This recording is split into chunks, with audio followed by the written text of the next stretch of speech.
Renungan Pagi menjadi Putra dan Putri Allah oleh Ellen G. White, 7 Maret 2021. Mari kita berdoa. Bapa kami yang di sorga, Allah pencipta langit dan bumi, laut dan segala isinya, Allah yang maha besar, maha kuasa, sumber segalanya, yang kami sembah selalu melalui anak-Mu yang tunggal, Yesus Kristus. Terpujilah Yesus, anak Allah yang maha tinggi, anak domba yang menghapus dosa dunia ini. Pada pagi hari ini kami bersyukur boleh bangun dan berbakti, dan sebagaimana kami membaca serta mendengarkan nasihat firman-Mu, kiranya Roh-Mu ya Yesus menguasai hati dan pikiran kami, agar kami dituntun ke dalam seluruh kebenaran, hidup kami diubahkan.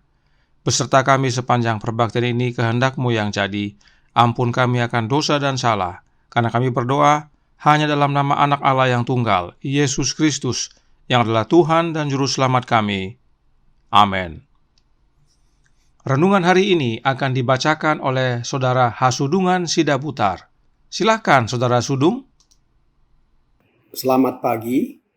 Judul renungan pagi kita pada hari ini, tanggal 7 Maret 2021 adalah kita belajar hati-hati terhadap tipu daya dan sanjungan yang sia-sia. Ayat intinya terdapat di dalam Kolose 2 ayat 8. Hati-hatilah supaya jangan ada yang menawan kamu dengan filsafatnya yang kosong dan palsu, menurut ajaran turun-temurun dan roh-roh dunia, tetapi tidak menurut Kristus. Pujian yang berlebihan adalah seni yang dipergunakan oleh setan untuk menipu dan membuat para kaki tangannya terangkat untuk meninggikan diri sendiri. Sanjungan telah menjadi makanan yang dengannya banyak orang muda kita diberi makan.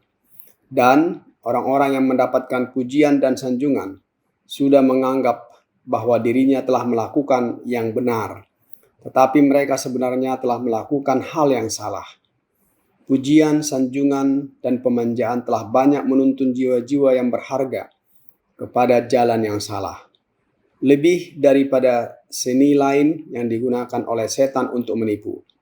Sanjungan memang merupakan peraturan yang diikuti oleh dunia, tetapi sama sekali tidak merupakan peraturan yang diberikan oleh Kristus.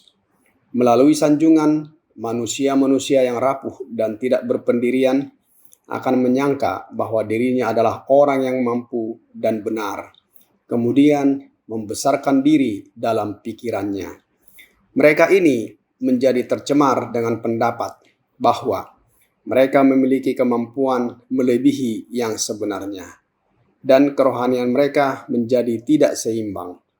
Kecuali dengan pertolongan Allah, mereka mau berbalik dari penipuan ini dan bertobat serta belajar tentang seluk-beluknya kerohanian di dalam sekolah Kristus, maka mereka akan kehilangan jiwa mereka. Banyak orang muda yang telah disanjung seakan-akan mereka memiliki kemampuan sebagai karunia alami. Sementara kemampuan yang dia pikir dia miliki sebenarnya dapat dicapai hanya melalui pelatihan dan pembelajaran dengan tekun dan rajin. Juga belajar merendahkan diri seperti Kristus. Allah mengizinkan dia diserang oleh musuh agar dia mengerti kelemahan-kelemahannya sendiri. Dia diizinkan untuk membuat beberapa kekeliruan dan dijerumuskan ke dalam kehinaan yang menyakitkan.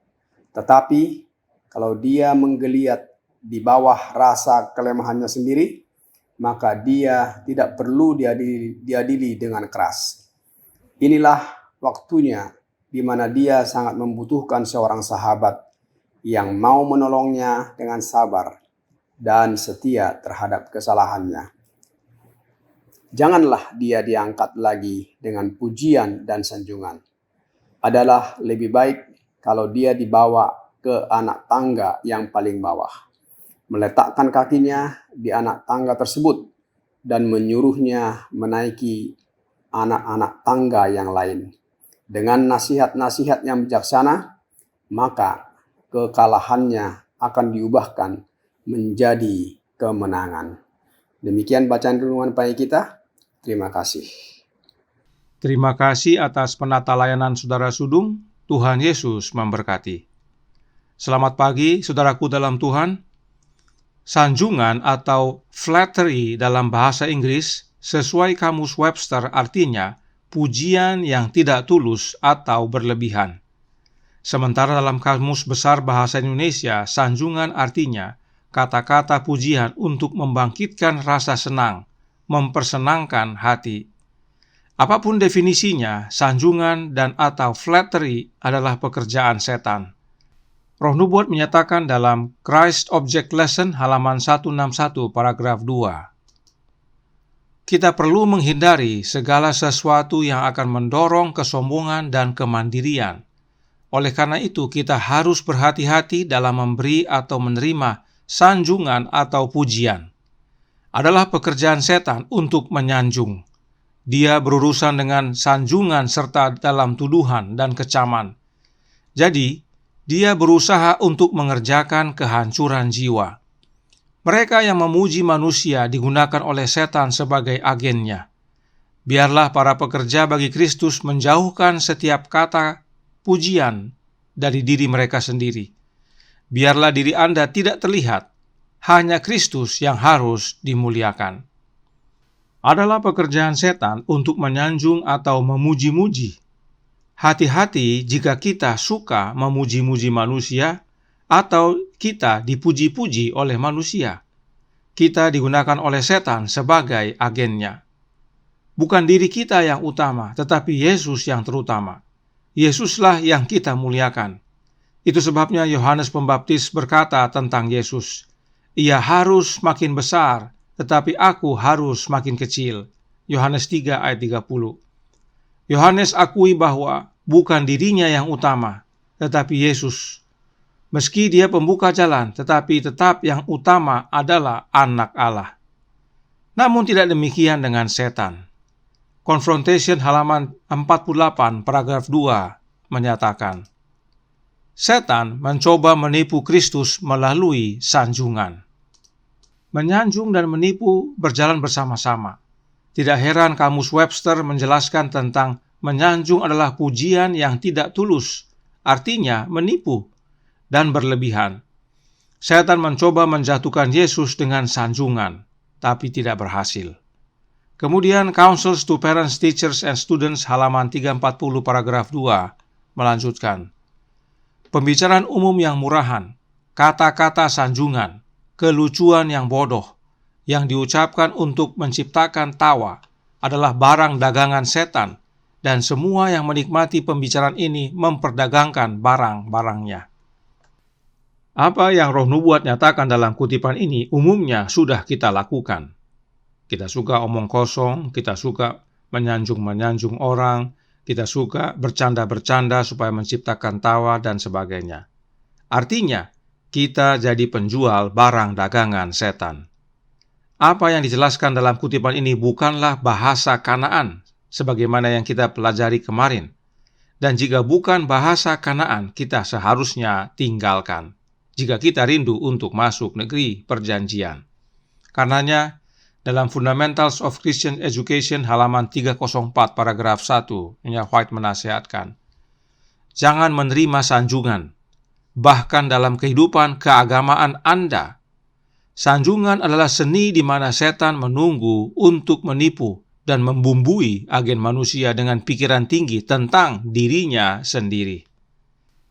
Nasihat ini bukan hanya kepada yang biasa menerima sanjungan, tetapi kepada yang biasa memberi pujian juga. Sebab menyanjung adalah pekerjaan setan. Testimonies for the Church volume 2 halaman 388 paragraf pertama berkata, semua sanjungan harus disingkirkan karena itu adalah pekerjaan setan untuk menyanjung. Bukan sebagian atau setengah-setengah, tetapi semua sanjungan harus disingkirkan, sebab itu adalah pekerjaan setan. Karenanya Nya White menasihatkan dalam Review and Herald Juli 8 tahun 1884 paragraf 17 yang berkata, sebagai seorang hamba Kristus, bencilah sanjungan.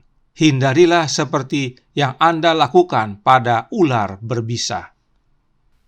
Nah, apakah hal ini dapat kita lakukan dengan kekuatan diri kita sendiri? Tentu tidak bisa. Itu sebabnya This Day with God halaman 47 paragraf 4 menasehatkan, jika Anda dari dunia ini, Anda dapat menikmati senyumannya, sanjungannya, dan tepuk tangannya. Jika Yesus Kristus ada di dalam Anda, yang adalah pengharapan kemuliaan, kerohanian Anda akan menegur kesombongan dan pemborosan dunia. Bagaimana Yesus ada dalam hidup kita? Melalui kehadiran Roh-Nya. Kembali berulang-ulang, yang kita butuhkan adalah Roh-Nya Yesus. Dan bila kita memiliki Roh Kristus dalam hidup kita, maka buah-buahnya akan nyata, yaitu buah-buah Roh. Manuskrip Releases volume 21, halaman 117, paragraf 3, menjelaskan, jika kita percaya pada diri kita sendiri, kita pasti akan jatuh. Kristus berkata, tinggallah di dalam aku dan aku di dalam kamu. Sama seperti ranting tidak dapat berbuah dari dirinya sendiri, kalau ia tidak tinggal pada pokok anggur. Demikian juga kamu tidak berbuah jikalau kamu tidak tinggal di dalam aku. Buah apakah yang akan kita hasilkan? Buah Roh ialah kasih, sukacita, damai sejahtera, kesabaran, kemurahan, kebaikan, kesetiaan, kelemah lembutan, penguasaan diri. Tidak ada hukum yang menentang hal-hal itu. Bila kita tinggal dalam Yesus dan Yesus tinggal dalam kita, maka kita berbuah. Dan buah yang kita hasilkan adalah buah-buah Roh, sebagaimana yang dinyatakan dalam Galatia 5 ayat 22 dan 23. Bagaimana Kristus tinggal dalam hidup kita? Kembali melalui kehadiran Roh-Nya yang kudus, Roh Kristus, di dalam hati kita. Nah, adakah buah-buah Roh ini menyatakan sanjungan dan pujian? Sama sekali tidak. Karenanya mulai sekarang, Nyonya White menyatakan dalam manuskrip 8A tahun 1888 paragraf 49 yang berbunyi, jangan puji siapapun, jangan sanjung siapapun, dan jangan izinkan siapapun untuk memuji atau menyanjung Anda. Setan akan melakukan cukup banyak pekerjaan ini. Lupakan instrumen dan pikirkan tentang Yesus. Puji Tuhan, berikan kemuliaan bagi Allah. Buat melodi untuk Allah di hatimu. Bicaralah tentang kebenaran. Bicara tentang harapan orang Kristen, sorga orang Kristen. Hal-hal ini semua kita pelajari hanya di sekolah Yesus. Sebab Yesuslah yang mampukan kita untuk menghidupkan semuanya ini. Karenanya, bukalah hati kita dan terima Roh Kristus dalam hidup ini, sebab Roh-Nya Yesuslah yang kompeten untuk mengajar kita. Tuhan memberkati, saya bawa dalam nama Yesus. Amin. Mari kita berdoa. Bapa kami yang di sorga, Allah pencipta langit dan bumi, laut dan segala isinya, Allah yang maha besar, maha kuasa, sumber segalanya, yang kami sembah selalu melalui anak-Mu yang tunggal, Yesus Kristus. Terima kasih atas nasihat yang baik bagi kami. Kami sering menyanjung atau bahkan disanjung. Ini adalah pekerjaan setan dan kami telah menjadi agen-agennya tanpa kami sadari. Oleh karenanya, biarlah pekabaran ini menggugah dan mengubahkan hidup kami, dan hadirlah dalam hati kami ya Yesus, untuk mampukan kami menghidupkan teladan ini. Tuhan campur tangan, tolong kami sepanjang hari ini, kehendak-Mu yang jadi, ampun kami akan dosa dan salah, karena kami berdoa hanya dalam nama anak Allah yang tunggal, Yesus Kristus yang adalah Tuhan dan Juru Selamat kami. Amin.